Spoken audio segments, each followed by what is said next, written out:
So that leads us on to the next bit of news, bit of sad news, bit emotional, but that is it for my YouTube as we know it. As we know it. I've been on YouTube 3 years now. I've enjoyed the time. Initially, I started it as a trial. I'm finding it hard to get content out. I'm homeschooling. It's getting very difficult to do, so I've had to come and make a decision. I've made that decision. I'm not going to go into too much detail on the how and the why, but I'll just leave you with saying thank you for watching and goodbye.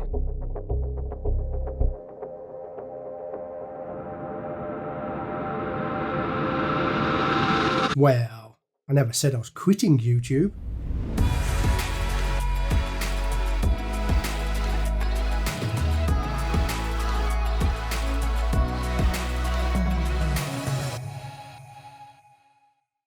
Welcome to the new office. So in the last video I said to you that I had to make a decision, and there's two decisions I could have made. Quit YouTube and just do homeschooling, or forget the homeschooling and all the housework and just do YouTube. But then there was a third option that I chose to do, and that is to simply redesign the office so that I can do YouTube, do the homeschooling and do the housework. So this is the new office going forward. Everything has changed. I'm trying to think of something that hasn't changed. The only thing that hasn't changed is the logo on my hat, even though it is a new hat. So yeah, the logo hasn't changed, but everything else has changed. And it's a good time to talk to you about the subject of reinventing yourself every couple of years. As us photographers and videographers know, every few years, we always are trying to reinvent ourselves. Either we change genres, go from landscape to portrait, or portrait to landscape, or we change the type of style that we are shooting. Now in my case, what I'm doing is I'm expanding the YouTube channel a little bit. The overall theme is still going to be macro, but I am going to start including more video editing stuff, how I do the videos, more stuff about lighting and setups and stuff like that going forward. That is what we are going to be doing. So that is why I have completely changed the YouTube studio. But instead of me rambling on about it, how about I let the idiot that came up with the idea of doing this explain to you why. So yeah, then one of the main reasons why this needed to happen was lockdown, homeschooling. I need to get in and out of the room, and currently the way the camera is set up where it is, you can't open the door to get in and out of the room. I can bring it forward, but that's going to be a much closer and tighter crop. And currently, you know, my dental treatment isn't finished, and I'm not comfortable getting that close to you. Plus you smell. And like I said in the beginning, this studio was set up for macro photography, which was brilliant. It worked brilliantly, but I didn't think ahead that I would actually get popular on YouTube. And thus, you know, such as if you look at the desk here, and I'm going to move the overhead so you can see, okay, there's no gap behind the desk. So I can't get light behind it. And if you remember, I mean, if you've been subscribed for a few years, you remember when I had this light actually attached to the wall, it would bounce off the wall onto me. It wasn't practical, and it's still not practical. And this thing, god damn, this thing really annoys the crap out of me. I get the chair caught on it, I get my foot caught on it. And what happened here is this cabinet here, this is an IKEA drawer cabinet. It's the same width or length as the desk, except when I fitted the desk, I didn't think ahead that there's a radiator underneath here. So this thing pokes out by a good, bear with me, 4 inches. It's quite long depending on who you speak to. Yeah, it's irritating. And that's why I'm always like this, or like this. Because I can't get into the frame where I want to get to, which would be, you know, here, because this goddamn thing is in the way. So those are some of the reasons. Like I said, the main reason, the camera is now moved. That is now over there. So I can freely come in and out of the room whenever I want to do a video. So yes, the studio's gone from not facing that direction to coming around 90 degrees anti-clockwise and facing this way. It means I can get in and out of the room very, very easily.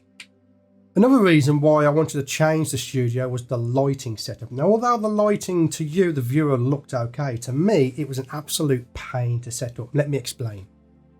So to get the lights set up the way they are now, they have to be on the bed. Now that's not very good for health and safety, okay? Sometimes the light is leaning, and you know, I'm not fussed about health and safety. If it falls over, I don't care as long as it don't hit me.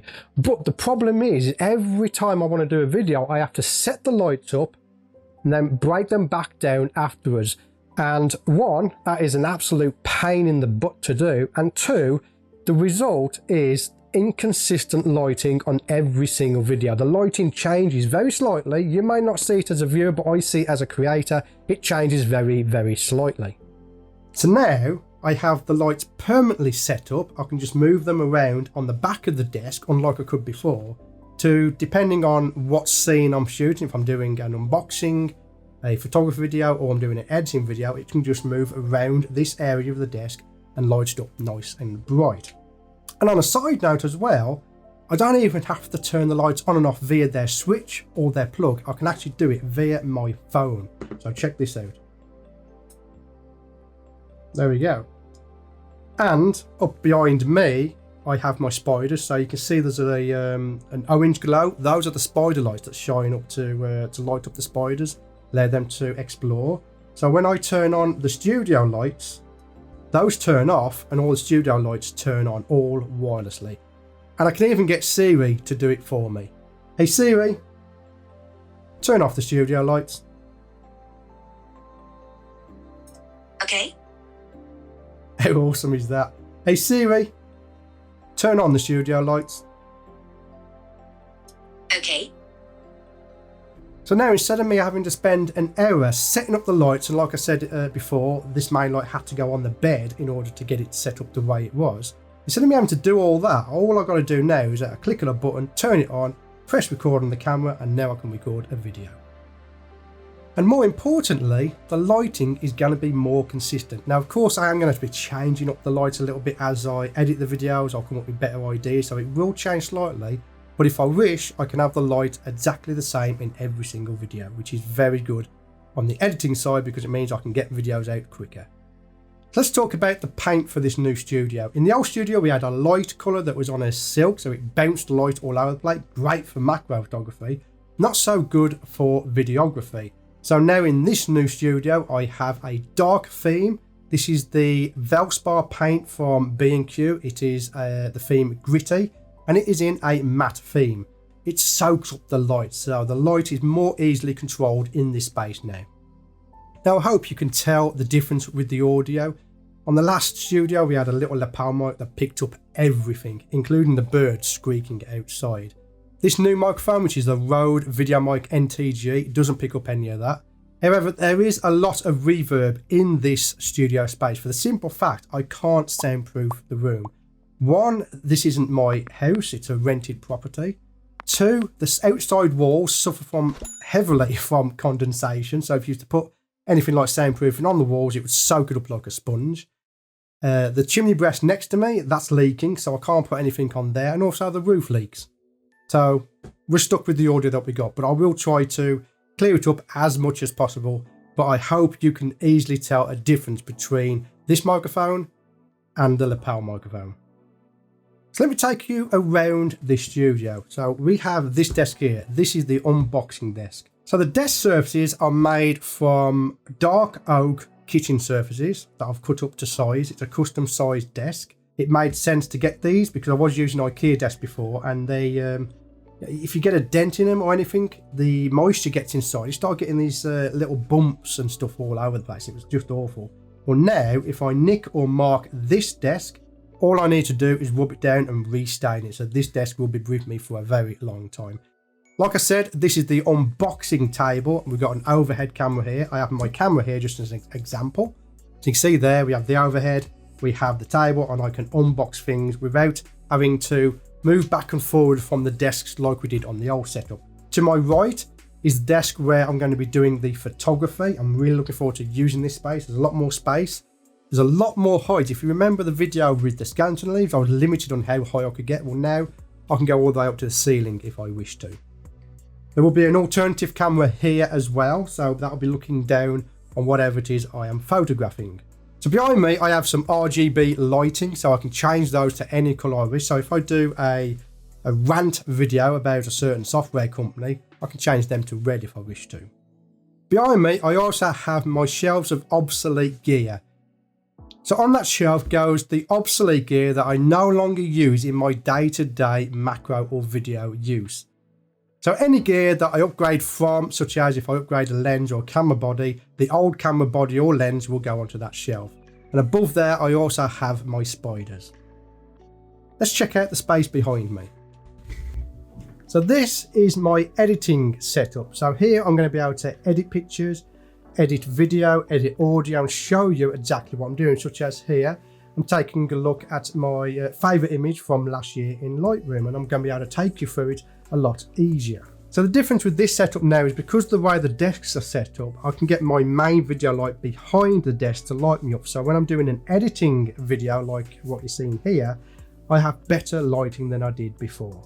Behind me is a very special desk. In the old studio, I had one desk for everything. So depending on what I was doing, I would have to set something up, bring it down, set it up for B-roll, bring it down. I need some additional B-roll, set it back up. Well, now everything is permanent. So again, over here I have an unboxing desk. We have the photography area. Then we have the editing area, which we're looking at now. And behind me is my B-roll table. It's a dedicated B-roll for doing B-roll such as this. So now if I'm editing here and I've got a video that I need to get out quickly, all I gotta do is turn around to over here, do some B-roll, pop it into Premiere, and I can kick out that video a lot quicker than I did do before. So behind me on the wall, I have space for a charging station. Now the charging station isn't fitted yet because I am going to be doing a build log of the charging station. So subscribe if you're looking forward to seeing how I create the charging station for the wall behind me. So that is it for the new office tour. If you want any more details about the office, then hit me up on social media. Just send me a PM and I'll explain in more detail what I am using. But that is it. So going forward, there's going to be more content, better quality content, and on a variety of subjects. Again, click like, subscribe, and click the bell icon so you don't miss any new videos that are coming out. My name is Stewart Wood, and again, as always, I'll see you on the next video.